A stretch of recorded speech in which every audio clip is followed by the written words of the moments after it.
This is a $100 trillion note. In 2008, it was the official currency of Zimbabwe.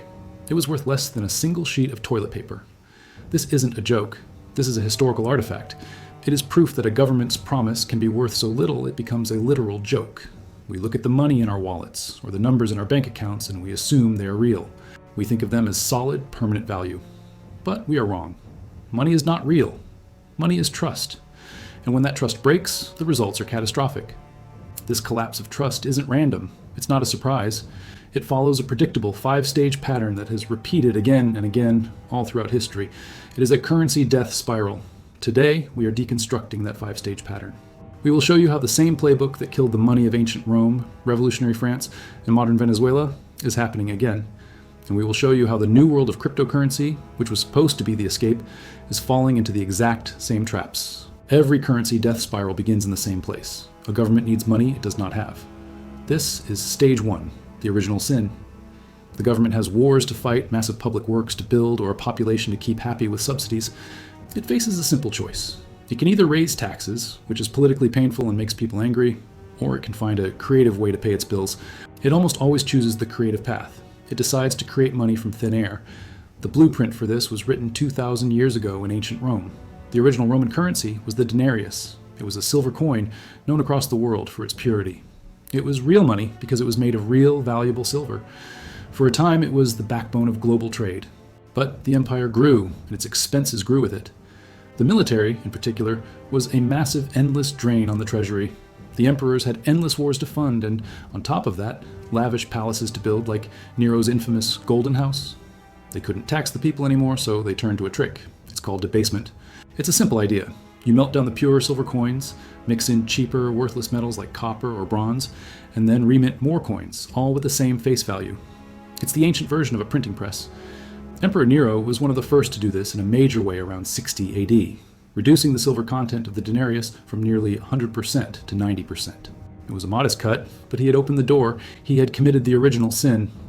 Future emperors, facing their own crises, repeated the process again and again. Once the door to debasement was open, it was never closed.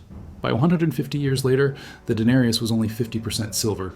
By the year 265 AD, it contained just 0.5% silver. And by 300 AD, the once mighty silver denarius was nothing more than a bronze coin with a thin silver wash that wore off in your hand. The government was paying its soldiers and its bills with fake money. This isn't just ancient history, this is the playbook. Governments today don't mix silver with copper. They do it in a much more sophisticated way. When they need money they don't have, they print it. The modern term is quantitative easing or expanding the money supply. Look at the United States. To pay for massive deficits, wars, and social programs, the US government must borrow money. The Federal Reserve, its central bank, buys that debt by creating new digital dollars. Just look at a chart of the USM2 money supply. That's a simple term for all the money in the economy, including cash and bank deposits. For decades, it grew at a slow, steady rate. Then, in 2020, it went vertical. Trillions of new dollars were created from nothing in a very short time. As of August 2025, that supply stands at over $22 trillion. This is not an accident. This is stage 1. It is the exact same act as Emperor Nero's. It is debasement. You cannot create money from nothing without consequences. When a government floods the country with more money, but the amount of stuff to buy, food, houses, cars, stays the same, prices must go up. This is stage 2, the inevitable sickness, also known as inflation. It is the hidden tax that punishes everyone who saved their money. The money you worked hard for is now worth less, not because you did anything wrong, but because the government made more of it, diluting its value. The most brutal historical example of this is not from Rome, but from revolutionary France in the 1790s. The new revolutionary government was also broke. So they had what they thought was a brilliant idea. They seized all the land owned by the church, a massive amount of property, and issued a new paper currency called the assignat. They promised the people this money was safe because it was backed by the value of this captured land. It was a promise. But soon, the government needed more money. So they printed more assignats, and then more, and then more. The backing became a fantasy. The result was hyperinflation. That's a fancy word for when inflation moves so fast, it destroys a society. Prices in Paris spiraled out of control. A bag of paper bills that could buy a house one year could barely buy a loaf of bread the next. People's life savings were wiped out in months. The government's lie became obvious to everyone. Farmers, seeing that the paper money was worthless, refused to sell their food for it. They demanded gold, or they would just trade their grain for goods. The cities began to starve.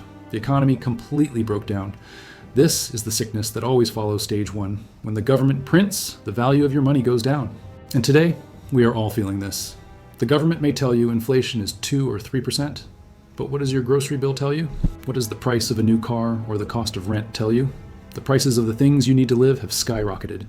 This is the direct, predictable result of the money creation we saw in stage 1. Your money is buying less, and it's because more money was created, diluting the value of every dollar you work to save. This is stage 2. People are not stupid. They can be fooled for a while, but eventually they realize the truth. The money is a lie. The government's promise is broken. This is stage 3, the loss of faith. And it leads to a frantic, desperate escape. People stop saving the official currency and try to dump it for anything that is real. The clearest modern example is Venezuela. In the 2000s, the government tried to fund its massive social programs by printing its currency, the Bolívar, at a furious rate. As stage 2 inflation took hold, the people knew the money was garbage. A popular story from that time was that an ice cream cone might cost 100,000 bolivars in the morning, but 200,000 by the afternoon. The money in your pocket was dissolving like ice on a hot day. So what did people do? The second a worker received their paycheck, they would run, not walk, to the nearest store and buy anything they could. Rice, flour, car parts, toilet paper, anything.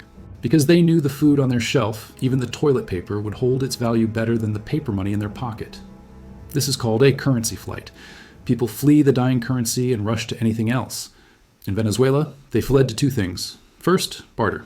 The formal economy collapsed. A mechanic would trade an oil change for a bag of rice. A dentist would trade a cleaning for a box of eggs.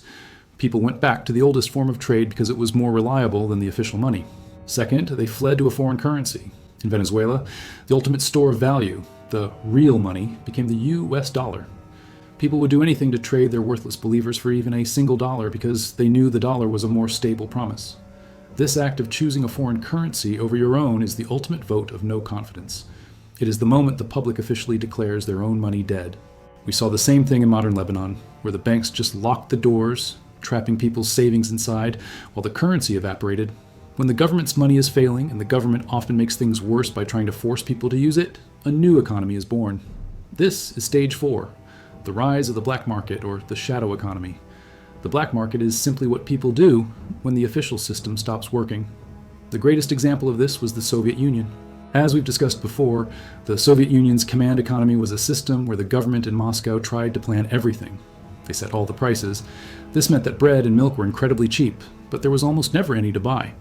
The official stores had famously empty shelves. But did this mean the goods didn't exist? Of course not. They existed on the black market. If you wanted a pair of American blue jeans, a pack of Western cigarettes, or even good quality meat, you didn't use your official rubles at the state store. You went to the black market, where all the real goods were available. And you didn't pay with rubles. You paid with a currency that did have value, often US dollars. The black market became the real economy. It was estimated to be more than 10% of the entire country's official GDP. This shadow economy is a direct symptom of stage 4. It is the economy as natural attempt to survive by routing around the government's failed currency. This leads to the final stage, stage 5, the end of the line. This is where the currency becomes so worthless that it's a joke. It is no longer used, even by the government. The most famous case is Zimbabwe in 2008. The government, led by Robert Mugabe, had printed money at a rate that is hard to even imagine. After seizing farms, collapsing food production, and then printing money to pay its bills, inflation exploded. Official estimates put the peak inflation at 89.7 sextillion%. That is a 21-digit number. The government kept printing larger and larger bills in a desperate attempt to keep up. They printed a $1 million note, then 100 million, then 1 billion, then 1 trillion. Finally, they printed the $100 trillion note. At the time it was issued, it was not enough to buy a bus ticket. People would take wheelbarrows full of cash to buy a loaf of bread. At this point, the game is over. The currency has failed. In stage 3, the people had already abandoned it for US dollars.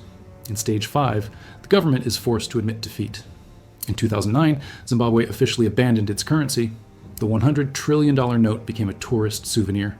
The government declared that the US dollar and the South African rand were now legal tender. The currency death spiral was complete. The money was officially dead and replaced by the very foreign currencies the people had fled to years earlier. So you look at this 5-stage pattern and you might think, this is what happens in corrupt, failed states. It can't happen here. But look again. The US dollar is clearly in stage 1 and stage 2. The money supply has been massively expanded, and the people are all feeling the pain of the resulting inflation. This is precisely why cryptocurrency was born. Crypto was a direct reaction to the 2008 financial crisis, a moment when people realized the entire banking system was a lie and that the government would always choose to print money, stage 1, to bail out its friends. Crypto was supposed to be the escape. It was a new digital version of a stage 3 asset. It was meant to be a new form of money that no government could print, no emperor could debase. But what happened? Human nature took over. The crypto market created its own hyper-fast version of the same death spiral. In the boom and bust cycles of crypto, we see the entire 5-stage pattern play out in months instead of centuries. It starts with stage 1. A new coin is created from thin air, backed by nothing but a promise and a white paper. Then comes stage 2. Hype and speculation drive the price up. It looks like everyone is getting rich, but the real value isn't there. This is a form of inflation, but in asset prices instead of goods. Then, stage 3, the whales. And insiders who got in early begin to dump their coins. People's trust cracks. They frantically try to sell their coins and escape back to the very currency they were trying to flee, the US dollar. Then stage 4, the founders of the coin disappear. The exchanges halt withdrawals, which is the modern digital version of the banks in Lebanon locking their doors. The shadow economy of private, over-the-counter deals is the only way to get any money out, usually at pennies on the dollar. And finally, stage 5. The coin collapses to zero. It is abandoned. It becomes a dead coin, a digital souvenir of a failed promise, just like the $100 trillion note from Zimbabwe. The 5-stage currency death pattern is a machine.